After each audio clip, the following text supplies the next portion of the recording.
அஸ்ஸலாமு அலைக்கும் மக்களே, நான் உங்கள் ஹாஜி. மக்களே, ஒரு புதுசாக ஒரு ஃபோன் ஒன்று வாங்கியிருக்கேன். ரெட்மியில் வந்து நோட் 14 ப்ரோ ப்ளஸ் அப்படின்னு. அது வந்து வாட்டர் ரெசிஸ்டண்ட் அப்படிங்கிற மாதிரி சொல்கிறாங்க, IP67 68ன்னு. இது எந்த அளவுக்கு ஒர்க் ஆகுதுன்னு பார்ப்போம். ஏன்னா இதுக்கு முன்னாடி நான் வந்து சாம்சங்கில் வச்சுருந்தேன் S22 அல்ட்ரா. அதுவுமே வந்து கொஞ்சம் பிரச்சனை பண்ணிச்சு, இந்த வாட்டர் பிரச்சனை இல்லை. பார்ப்போம் இது எந்த அளவுக்கு ஒர்க் ஆகுதுன்னு. இப்போ நம்ம ஆற்றுல தான் இருக்கோம், உங்களுக்கு பார்த்தாலே தெரியும். பார்த்தீங்களா, தண்ணி போகுது. காலையிலங்கிறதுனால ஆற்றுல யாருமே கிடையாது, அப்படியே ஃப்ரீயாக இருக்குது.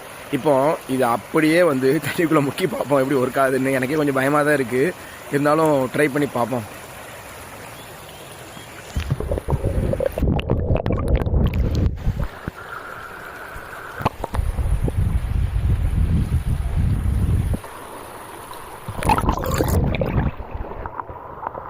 மக்களே, பிரச்சனை இல்லை, ஓரளவுக்கு தண்ணியெல்லாம் எதுவும் உள்ளே போகல.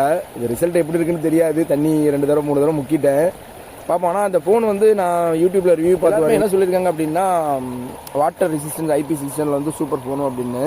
ஸோ இன்ஷா அல்லாஹ் குற்றால சீசன் ஆரம்பிச்சு அப்படின்னா அங்கே குற்றாலில் குளிச்சே வந்து ஒரு வீடியோ போடுவோம். வீடியோக்கு மறக்காமல் லைக் பண்ணி ஷேர் பண்ணுங்கள். அஸ்ஸலாமு அலைக்கும்.